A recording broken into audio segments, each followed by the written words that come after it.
Good evening. Welcome to the Human Rights Campaign, 46 days and counting HRC membership town hall, commemorating President Biden's first 46 days in office and what lies ahead for the LGBTQ community. My name is Christopher Sparron. I'm on the membership team here at the Human Rights Campaign, and we're thrilled to have you with us today. I use he, him pronouns, and I'm so excited to be here with a tremendous panel of HRC friends and as well as HRC colleagues. For those of you who are HRC members, I want to thank you all for your support of this organization. We ask a lot of you to be involved in our work, and we really appreciate your help and support. For those of you who are not members or are interested in being more involved in our work, I hope you go to hrc.org and sign up to be a member or to get more involved in our political work. We need your help, and we need as many people as we can to be involved in our work.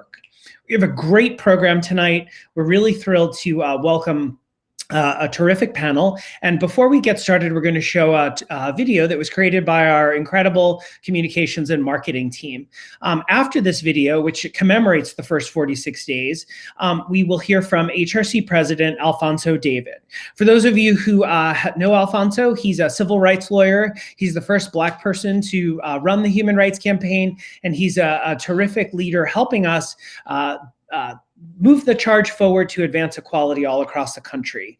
So enjoy this brief video, and then we welcome Alfonso immediately after for our next segment. Thank you. Joe Biden ran to be a president for all Americans, a president who supports LGBTQ people. I'm going to pass and sign the Equality Act protecting sexual orientation and gender identity. That was no malarkey. President Biden issued the most substantive LGBTQ executive order in history, protecting Americans from discrimination based on who you are or whom you love. He repealed Trump's transgender troop ban because nothing should stop you from serving your country. And that was just the first week. He's building a diverse team of people that look like America. I, Peter Buttigieg. Congratulations, Mr. Secretary. Congratulations. I believe schools should offer the opportunity for students to engage in extracurricular activities, even if they're transgender. I think that's their right. I'm also issuing a presidential memo to agencies to reinvigorate our leadership on the LGBTQI issues and do it internationally. The president's belief is that trans rights are human rights. The new Biden administration is taking steps to stop discrimination against members of the LGBTQ community in the housing sector, prohibiting discrimination based on sexual orientation and gender identity. Mr. Biden has nominated Pennsylvania Health Secretary Dr. Rachel Levine to be his Assistant Secretary of Health. She would become the first openly transgender federal official. I am both humbled by the opportunity and ready for the job. And now it's time for the Equality Act. The House has passed the Equality Act, a top legislative priority for the Biden administration. Democrats control the Senate, but it still needs 60 votes to break a legislative filibuster. We've gotten this far in 46 days. Imagine what we can do in 4 years, together. While I may be the first woman in this office, I will not be the last. Together, we shall write an American story of hope, not fear. At the Human Rights Campaign, we're building a nationwide movement to demand equality. Join us.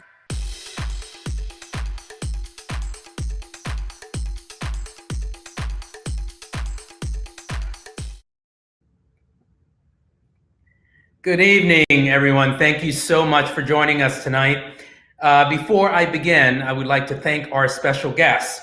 We have Senator Tammy Baldwin, Representative Angie Craig, and senior Biden administration officials, Karine Jean-Pierre and Reggie Greer. We're so grateful to have those dedicated public servants and dynamic LGBTQ change makers here with us today. This past August, Senator Baldwin and I co-authored an op-ed endorsing President Biden and Vice President Harris. In it, we wrote, "In Joe Biden and Kamala Harris, our path forward can be one of hope and progress again." Just 46 days into this historic presidency, we have already seen so much hope realized. and even greater progress on the horizon. In President Biden and Vice President Harris, we have leadership in the White House who believe in advancing equality and who are turning that belief into action every day. From supporting the Equality Act to serving champions of LGBTQ equality around the world. Their allyship is changing and saving lives. And in advancing equality for our communities, they are strengthening our entire democracy.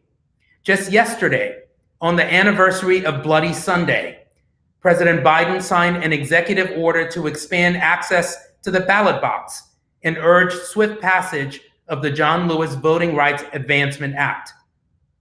These leaders and the dynamic team they have assembled, along with the pro-equality champions you helped elect, are rebuilding our nation. And they're building a future where every single person can truly thrive and be successful in this nation. We have so much to celebrate, and we're only 46 days in. Imagine what we can do in 1,460 days. So join us as we stay united, as we stay excited, and as we stay engaged. And together we will realize the progress our communities need. We will pass the Equality Act. We will restore the bedrock rights of our democracy. And we will transform our systems so that they truly serve all of us. We will deliver on the promise of this nation, step by step and day by day. And now I have the pleasure of introducing Karine Jean-Pierre, who serves as Deputy Press Secretary for President Joe Biden. Karine is a story taught leader, an author, an advocate, and a strategist. And now she is helping deliver historic progress for our communities through her work with the Biden administration. Please help me welcome Karine Jean-Pierre. Hello, thank you. Good evening, HRC, and thank you so much, Alfonso, for the wonderful, warm welcome. Truly appreciate it. I'm just truly excited to be joining all of you tonight, and thank you for inviting me to HRC's 46 on 46 Town Hall to talk about President Biden's effort to advance equality for millions of LGBTQ plus people here at home and across the globe. It was so wonderful to watch that video because it really laid out the last 46 days. So thank you for sharing that with all of you. And also, I'm just thankful for your voice, HRC's advocacy and tireless work on behalf of our community from leaders like Senator Tammy Baldwin and Congresswoman Angie Craig, who I am so looking forward to hearing from later in the program. Over the past 46 days, the president has not wasted any time addressing the economic, public health, social, racial, and environmental challenges ahead of us right now in this moment and moving forward. These challenges have not only required a whole of government approach, but a commitment, a real true commitment to equity. As a result, the Biden administration announced this past week that we will have enough vaccines for every eligible American to be vaccinated by the end of May. That's doses and getting doses in people's arms, which is something that he has promised before he even stepped into the door of the White House. But this comes also as Congress is close to passing the President's American Rescue Plan, which will cut child poverty in half, mount a national vaccination program, as I was just talking about, deliver direct relief to working families, extend unemployment benefits, help Americans stay in their homes, and increase benefits through SNAP. This is one of the most progressive, I would argue the most progressive actually, legislation in our lifetime. And it is going to really address some of the issues that we're dealing with right now as a community, as a country, dealing with this economic and pandemic crisis. Now, however, President Biden has always believed that our government can tackle many challenges at once. Rest assured, when I say that this is the president who believes in LGBTQ plus rights are central to building a more just and equitable America. He believes we must be as focused as LGBTQ plus equality and racial justice as any of the other challenges facing our country. That's what he believes. It is one of the things that he says from the bottom of his heart, that he believes that trans rights are human rights. You've heard him say that. And when he says that, it comes from right here, every time I hear him say it. So 46 days ago, President Biden did not waste time taking action on behalf of our community. He literally walked into the White House and got to work, signed executive orders to really get this country back on track. On Inauguration Day, he signed, like I said, executive orders. One of them was implementing the Supreme Court's Bostock decision, which prohibits discrimination on basis of sexual orientation and gender. 5 days later, the ban on transgender service member was rescinded because President Biden has always believed in America that celebrates courage and sacrifice. The president also signed a memorandum advancing LGBTQI plus rights around the world just days before the U.S. House of Representatives, through the leadership of Speaker Nancy Pelosi and Representative David Saline and Congressional Equality Caucus, passed the Equality Act. The president has signed has signaled his strong support for the Equality Act, and he is looking forward to the day when he can sign that Equality Act into law. The Biden-Harris administration will also be an administration that looks like America and will include a historic number of LGBTQ plus people, including my friend, Secretary Pete Buttigieg and Dr. Rachel Levine. President Biden and Vice President Harris believe our voices should be at every important decision-making table that he is having in the administration and in the White House. We are 46 days in, but we are just getting started, like Alfonso said. Imagine all the things that we can get done moving forward. I would like to thank you for your support and advocacy for the LGBTQ people everywhere. We look forward to the important conversations ahead of us, working together to ensure that LGBTQ plus people can live, work, play, and exist in an America and a world free of discrimination. Thank you. Thank you so much. Thank you so much, everyone. Karine Jean-Pierre, who serves as the Deputy Press Secretary for President Joe Biden. Thank you so much for joining us. And now I would like to introduce a great member of our team, Jody Winterhoff. Jody serves as the Senior Vice President for Policy and Political Affairs, and she has been working on a number of issues that directly affect LGBTQ people all over this country. She works on federal issues, she works on state issues, and she is really a valuable member of our team. Now, please welcome Jody Winterhoff.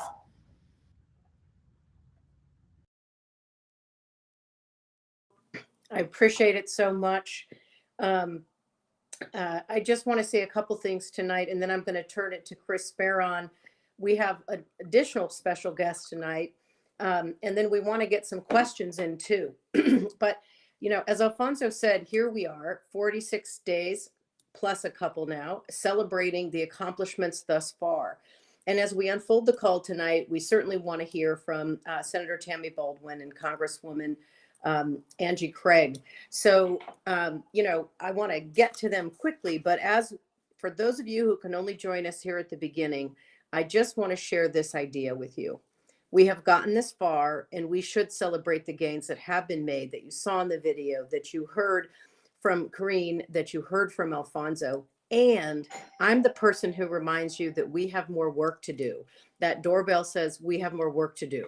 But I want to turn to introducing our special guests. So we have two champions from the Midwest with us tonight, but they might be from the Midwest and they might have that Midwest common sense and values, but they're national leaders when it comes to issues of equality. Senator Tammy Baldwin and Representative Angie Craig, who are right next door to each other, Minnesota and Wisconsin in the Midwest. And they both do an amazing job. Senator Baldwin has dedicated her life to public service. and she served at the local level all the way up to being the first LGBTQ person, openly LGBTQ person elected to the United States Senate. And as she has been in the Senate, she has been a leader on so many issues, from healthcare to LGBTQ issues, to working for the working families of Wisconsin. And it's been an extraordinary privilege at the Human Rights Campaign to work with her day in and day out, and her team. She and her team are extraordinary. And I also turn to Representative Angie Craig, and she represents sort of the suburbs of the Twin Cities, maybe touches on them a little bit. And when she was elected to the House, she became the first openly lesbian mom in the House of Representatives. Now, for those of you who, like me, who have been dealing with being a mom in this time of COVID and all of this, we sometimes just brush past this, but thank you for all of that service that you're doing. Representative Craig, it's spectacular. And I also want to point out that it was an amazing honor to see you be able to lead the House in the debate around the Equality Act just 10 days ago, when the House voted on that. And so we get to see you in action all the time, both of you. And it's so wonderful that you both could be with us tonight. And we thank you for your ongoing leadership.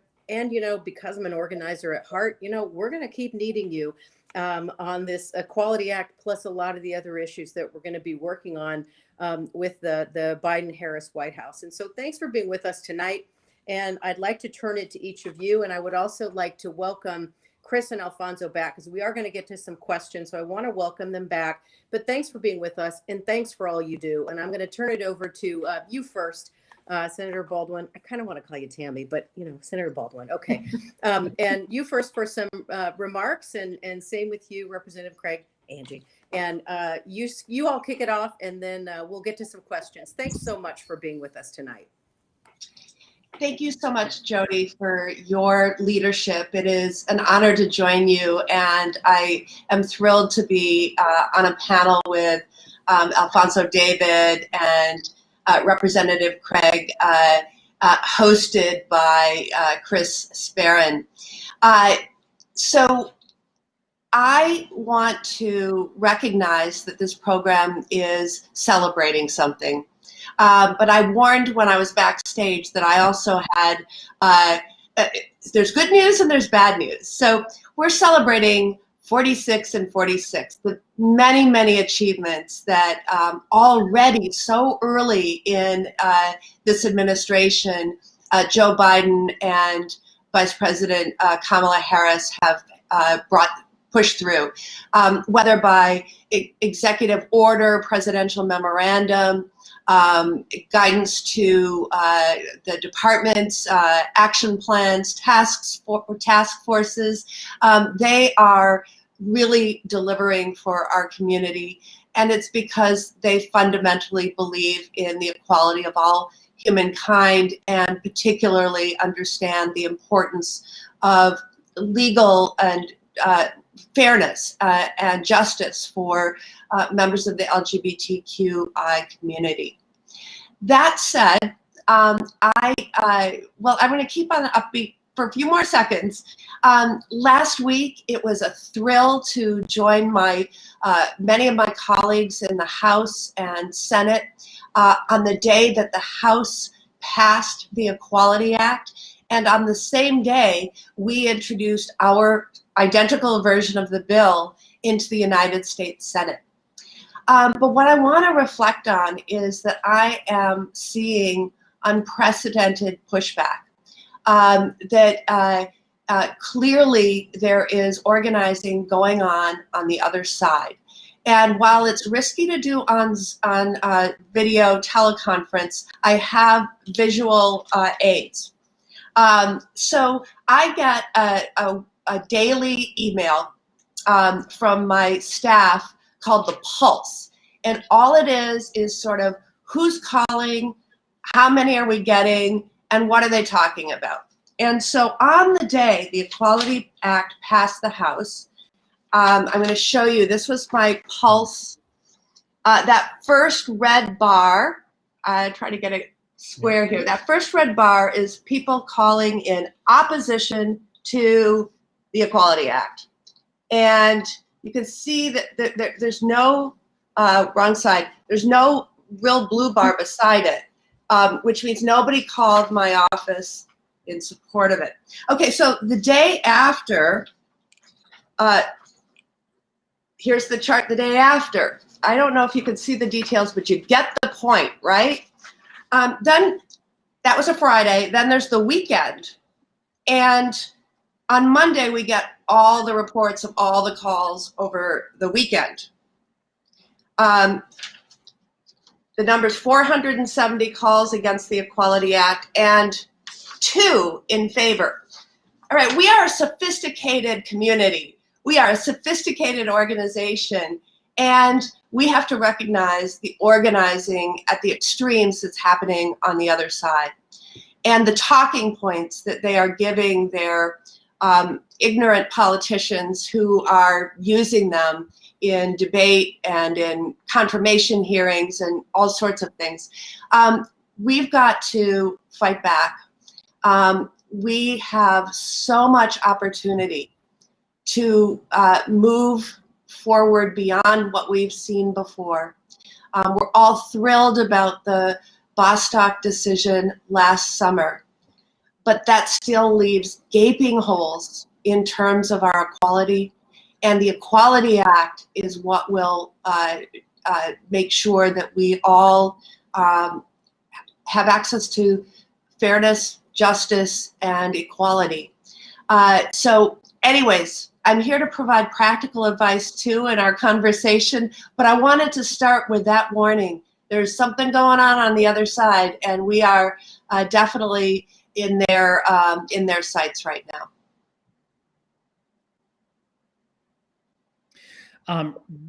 Representative Craig, do you want to offer some remarks, and then we'll go to questions, and we're going to come right back to you, Senator Baldwin, on some practical tips on what we can do. But let's pause for Rep. Craig, and off you go. Oh, Chris, thank you so much. Alfonso, it's so great to see you, and Jody, as always, that was a fantastic introduction. Senator Baldwin, it is always an honor to do any event with you, and thank you so much. Looking forward to your additional comments. I did have the opportunity to preside as Speaker Pro Tem as the Equality Act was debated and then on final passage. And when I stood up there at the dais and I looked across the room and I thought about all of the organizers and all of those who have fought in the LGBTQ movement, it really was just awe-inspiring. You know, my wife Cheryl and I, we have 4 sons. I'm so proud to be the first mom in the U.S. Congress who's openly lesbian, although it's not really that big a deal to my 4 sons because we're just their moms. And the biggest thing that my oldest son used to say is his real effect of having 2 moms is he didn't get away with very much when he was growing up. So standing there thinking about all the fights that we've had over the years for marriage equality, and the idea that a Republican +2 district in Minnesota, in southeastern Minnesota, sent me to the U.S. Congress. And we know that things are changing out there. We know that our neighbors are pro-equality in districts like mine. And so the reason I think we're getting such backlash here with the Equality Act is because we're winning. We are winning. We have won. And if we all continue to work together, there is no doubt in my mind with the progress we've made that we can continue to make progress. Passing the Equality Act through the U.S. House of Representatives is obviously only the first step. We've got to get that bill to the Senate floor. And obviously, Chris, I'm looking forward to talking and hearing from Senator Baldwin about how best we can get the Equality Act across the finish line so that we can have this bill signed into law by a president who has committed to do so. So many great executive actions in the first 46 days. And remember, none of this would have been possible without the organizing done by the Human Rights Campaign and by organizers across the country. So the Equality Act and HR 1, the opposition is, they're fierce. They don't want us to vote. They do not want us to put together our coalitions, because when we do that, when we fight for the marginalized communities, when we fight for the LGBTQ community and stand up for the trans community, when we fight to make sure that trans women in this nation are protected, we are going to win, because we have the kind of coalition that can win. So Chris, thank you so much. Alfonso, it's so good to be here with everyone this evening, and really looking forward to the Q&A portion. Great. Well, so we have some good questions, and I want to start with really you, Senator Baldwin. It was a really long 4 years before the election, and I think the community had, put everything into the elections. And perhaps some of us are taking a little bit of a rest, but I think what you were pointing out was a great example of why we need to remain vigilant. So it'd be great for you to spell out for our audience exactly what they should do, and why actually calling into a Democratic senator's office from someone who's in the community, why that makes a difference, and how important it is for people to hear from their constituents. Well, first of all, I am probably not the only member of Congress or member of the United States Senate who takes a look at the major issues people are communicating with me about. Now, I showed you the easiest one, just the record of phone calls that were coming into my office. But of course, we get letters and emails and many other forms of communication. And so this is happening elsewhere also. And so my colleagues are aware of this. And in the Senate, where at this point in time, we still have to get 10 Republicans to join all Democrats in order to pass the Equality Act. We need to make sure we are talking both to our allies who are supporting the Equality Act, as well as those that we think are most likely to come on board. I think that, that's the first thing, whether it's calling, sending an email, sending a letter. If you have a story to share about you, your family, or somebody that you know or care about who's been discriminated against, that also gives a personal set of arguments of why we should and why we have to pass the Equality Act. I think we also, just in our lives, need to be better about standing up to disinformation and outrageous hate speech. We see so much of it. We saw so much of it over the past 4 years. Again, as you mentioned, Chris, we're exhausted, but we hear so much misinformation that needs to be stood up to with the truth, not just thank you for your comments or moving on.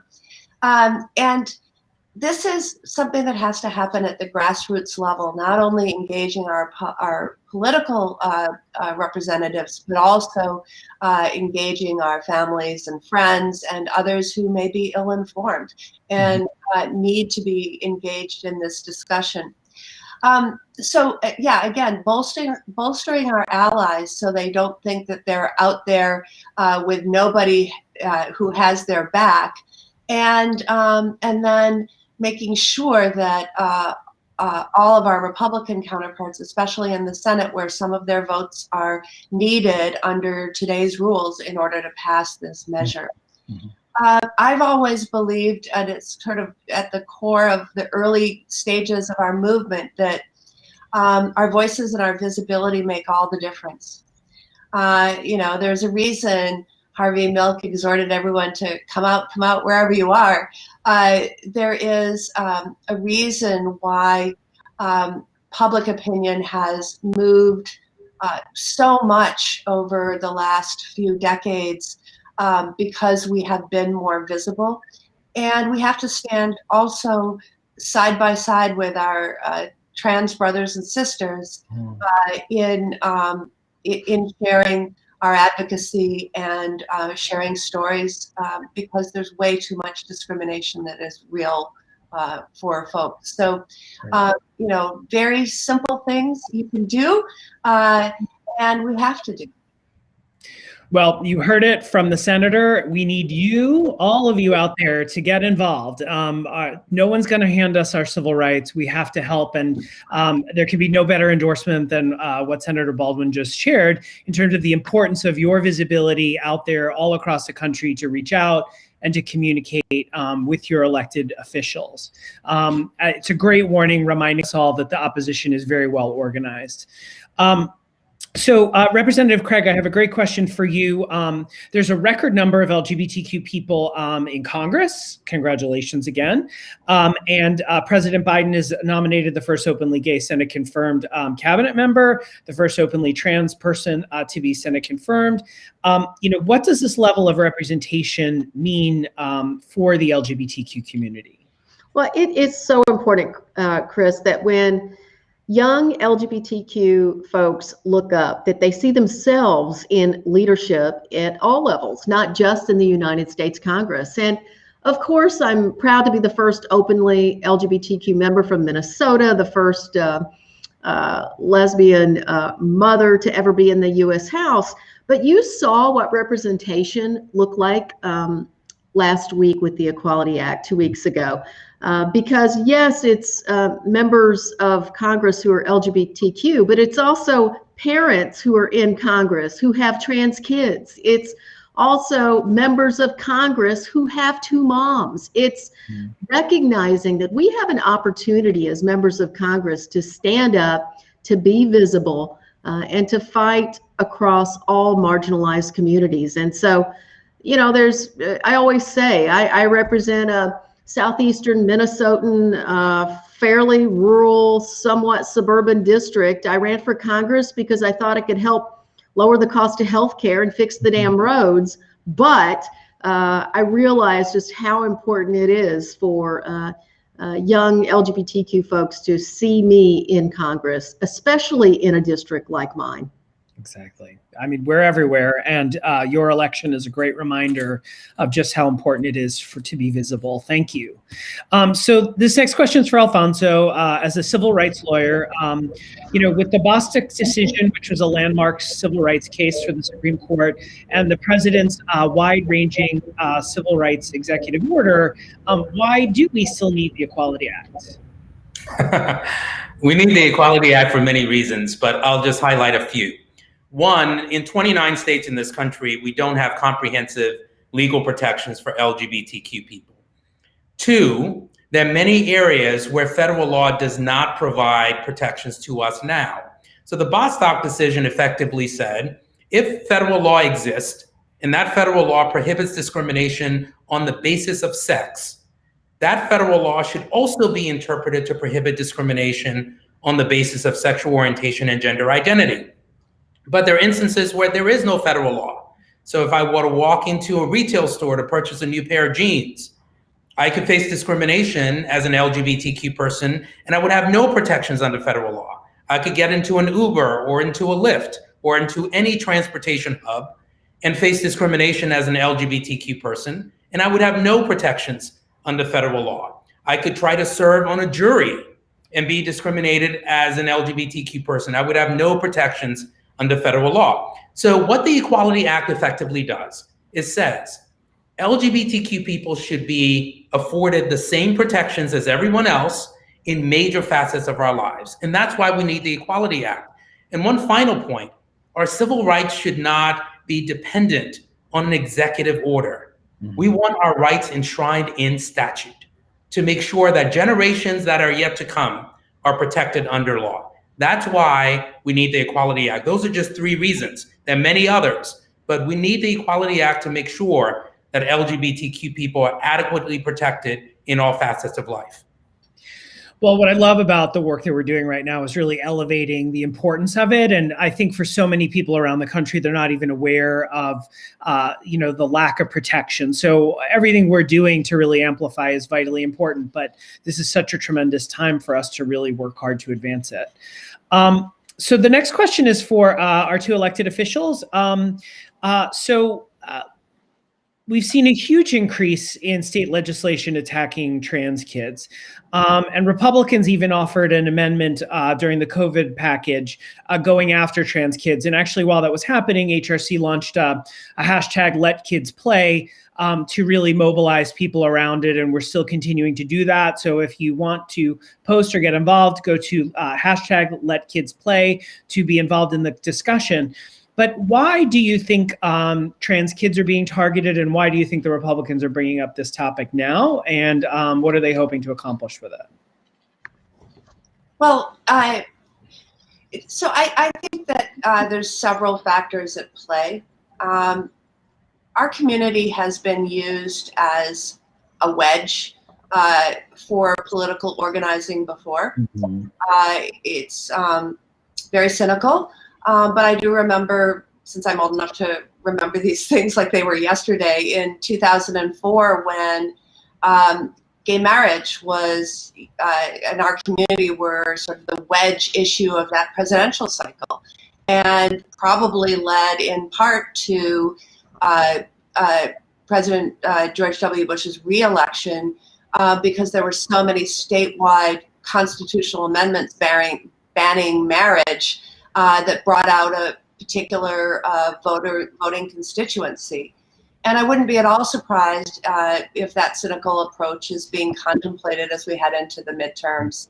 And to detract attention from the amazing legislation that's going to pass the Senate this weekend and will pass the House tomorrow, the American Rescue Plan, mm-hmm. which is so enormous and should be the focus of our attention as we try to move through the crises and get them behind us, the crises we're experiencing.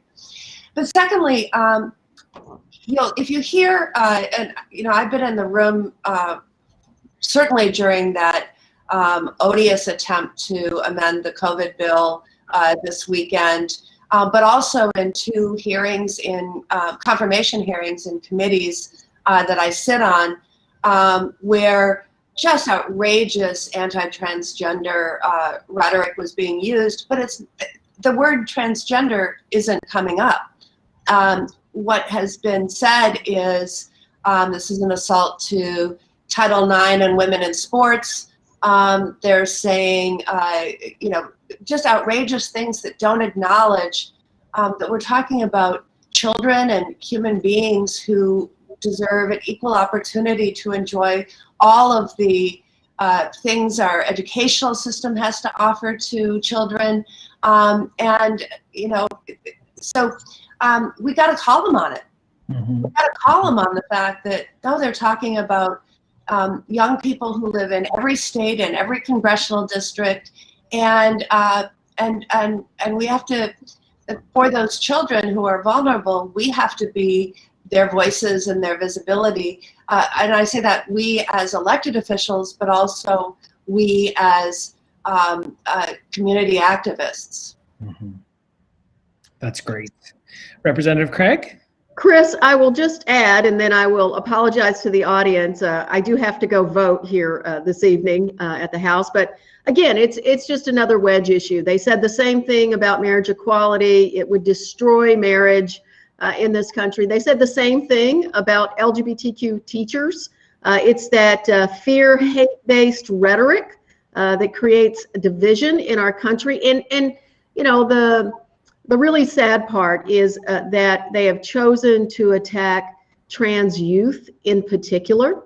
Some of the bravest people that I have ever met in my life are trans youth. And so, look, we're going to call them on it. We're going to win. We're not going to let this dissuade us from fighting for equality for every single American. And I also want to say, just as I was saying when marriage equality became the law, our work is not done once we get the Equality Act across the finish line. This still won't solve every issue. The great John Lewis worked with me on a bill called Every Child Deserves a Family to help protect LGBTQ parents and LGBTQ children in the adoption and foster care system. And so we still have a lot of work to do. And I would just say to everybody, stay in the fight. We know we are on the righteous side of these issues. And so stay in the fight, and together we will make sure everyone in this country has true equality. Great. Thank you so much, Representative Craig. I want to invite Alfonso to kind of wrap up this segment with us, and obviously thank you and Senator Baldwin as well for being part of it. And Alfonso, any final thoughts in this section before we go to the next part? I'll just say to everyone, please keep engaged. Please contact all. Please stay engaged. Please contact your senator and members of Congress, as we, really have tremendous work to do and tremendous opportunity. And Senator Baldwin, here's Alfonso again, so we'll let him pick up where he left off. Hi, Chris. I'm having a little bit of connectivity issues, I think. I'll just say, I just hope everyone remain engaged. We need you. Terrific. Senator Baldwin, any final thoughts before we go? I hope you give us all a lecture about doing more work. Well, I already did that. So I do want to just go full circle and say, this evening is a celebration of a new administration committed to all of its citizens, LGBTQ plus equality. And we have seen a huge difference in just a few short days, months. And let's build on that. But let's build on that through our own activism. Politics is never a spectator sport. We may have been exhausted from working so hard to elect a new administration, but it doesn't give us the excuse to now sit back and watch. This is our lives we're talking about, and it's worth a lot of our energy on a continuing basis. So thank you for having me, and enjoy the rest of the program. Thank you. Thanks for being with us. And truly, you really do such heroic work for our community. And we know it can be really unglamorous, and it's really, really laborious. So we really appreciate everything you do. And we promise to do everything we can to mobilize our members and supporters and the entire community to really continue to fight this fight. So thank you for being with us, Senator. Please enjoy the rest of your evening. And Alfonso, I don't know if there's anything else you want to add one last time before we move on to the next segment. I'll say it again. We need your help. Contact your elected officials. We need to pass the Equality Act. Great. All right. So we're going to move on to the next segment, which is bringing back HRC's Vice President for Politics and Policy, and that is Jody Winterhoff. So please join me in welcoming Jody back. And you may be on mute, Jody. Go. How about that? We'll try her again. Awesome. Thanks, Chris. And thanks, Alfonso. What a great night to be talking about moving equality forward. And I think the senator gave us a couple challenges tonight. Yes. And so I definitely want to take her up on that. And I can guarantee you that we are going to have more calls going into these offices with your help. She also mentioned that there are times when folks try to use our community as a wedge. And I will tell you, we aren't going to stand for that, neither will we fall for it. And we have a plan where we are on a march towards equality, and couldn't be more excited to also be joined tonight by Reggie Greer, who has been a leader for our community. And I don't know if we can bring Reggie up. Is Reggie ready to roll? All right, Reggie. Hello, good evening. Reggie, darn it, you dressed fancier than I did today. I didn't get the memo. I next time I'm going to dress fancier, and I'm going to ask you to wear a sweater. So, I'm so grateful to Reggie for his leadership. We worked with Reggie during the campaign where he led the LGBTQ outreach for the Biden-Harris ticket. He was amazing to work with. He was tireless. And he marched right into the transition. There was not a break for Reggie. Worked in the transition, continuing to work with us on policy issues, on personnel issues, and setting up the White House. And now he's in the White House. And Reggie, we continue to be grateful for everything you're doing day in, day out for us. And I want to give Reggie a chance to speak a little bit, and then I'm going to take it back, Reggie, and share some challenges for this group. But for those of you who are with us now, I want to say that if you want to become more involved and become a community co-sponsor, you can text Equality Act to 472-472. One more time, I'm going to say it again when we end too. Text Equality Act to 472-472 to show your support, just like Senator Baldwin challenged us to do. We want to get you signed up, and we're going to get you even more engaged over these coming weeks and months to pass the Equality Act. But Reggie, as I said, you've been a tireless worker. Now you're leading the efforts for the LGBTQ community and working in, public engagement in the White House, working in some of the personnel, setting up things in the White House. And obviously you also work with us on policy and moving things forward. I also know that you're from Texas. And so, that may be something that others on the call don't know, but I know that you also have a genuineness, a toughness, a resilience, and a kindness to you in terms of our work with you. But I know you, more importantly than all of those things rolled up, is you have a vision that you want this country to be better than it was when you entered this administration officially, 48 days ago now. And so we're celebrating that tonight too. But Reggie, I want to turn it over to you so the folks can hear from you tonight. And when you're done, just shoot it back my way, and we will offer the folks some challenges at the end. Well, thank you so much, Jody, and thank you so much to the HRC family, to Alfonso, and to Chris, and of course to Senator Baldwin and Congresswoman Craig, just for your fierce advocacy and the genuineness and the kindness that you also bring to this fight each and every day. We're so grateful for your voices, and personally grateful for you, Jody. So thank you so much for that introduction. We are 46 days in, as you said, and we certainly have hit the ground running. President Biden often said that he wanted this to be the most pro-equality administration in history, and he meant it. As Karine mentioned, and as Alfonso has talked about, hit the ground running with the Bostock executive order, and of course days later rescinding the ban on transgender service members, and then pushing forward the memorandum to advance LGBTQI plus rights around the world, and then of course thinking about all the other ways that we're bringing the government together to take a whole of government approach, as Karine mentioned earlier, to tackling LGBTQ equality.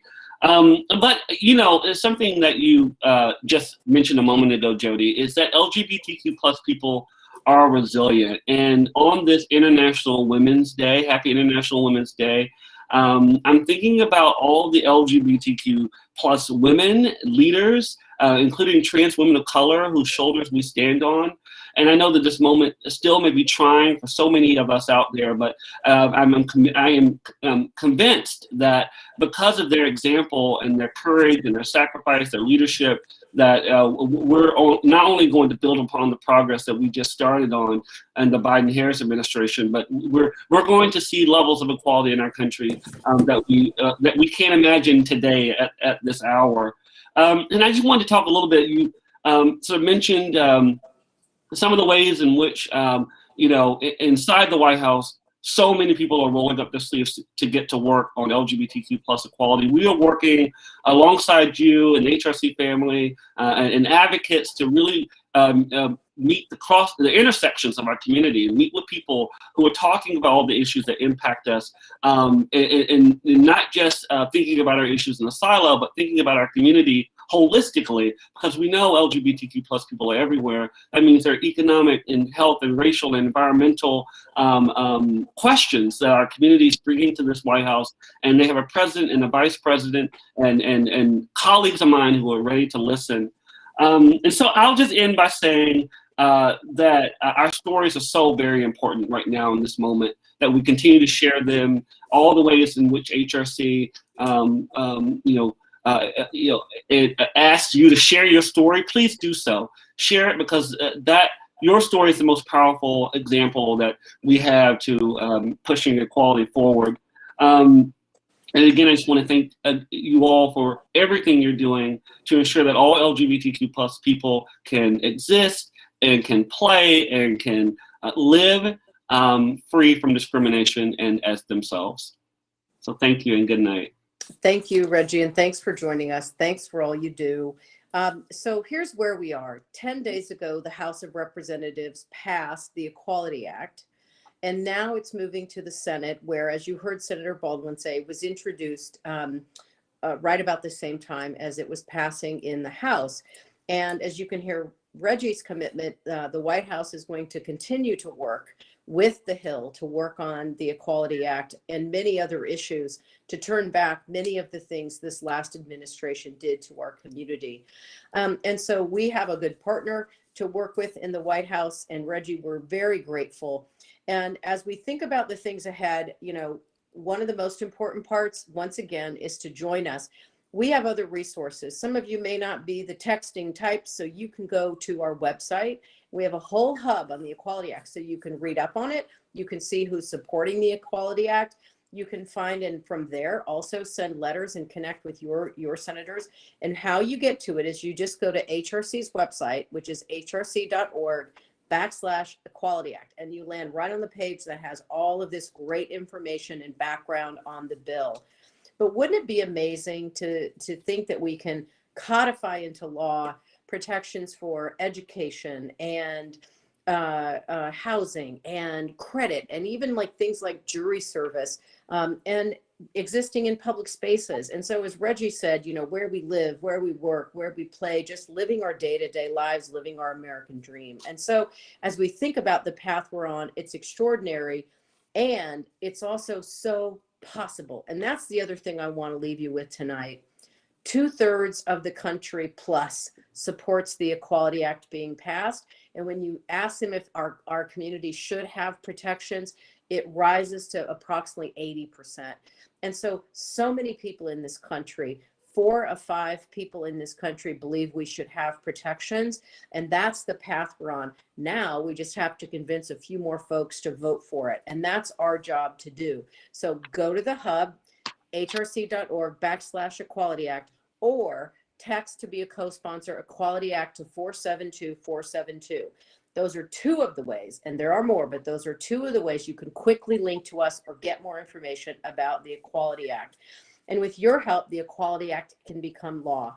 Thanks for all you do every day with HRC and other partners.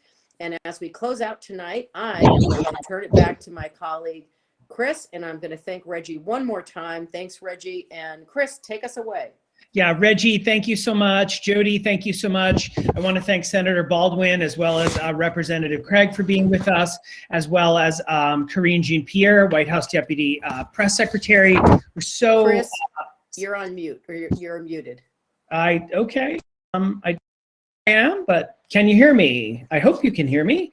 I want to thank everybody for being on the call today. It was a really terrific afternoon with a really powerful panel. And it shows you just how much connectivity the Human Rights Campaign has, how much our community has, but also I hope you heard just how much work there is ahead of us. So we need you to remain engaged. Jody shared with you how to be more involved. I want to invite those of you who are following along on the fight for transgender equality to follow the hashtag Let Kids Play and join that conversation as well. We'd love to have your help there. If you're not a member of HRC, I hope you'll want to get more involved and go to hrc.org. We make it very easy for you to sign up for emails and really be alerted about what's happening in our community.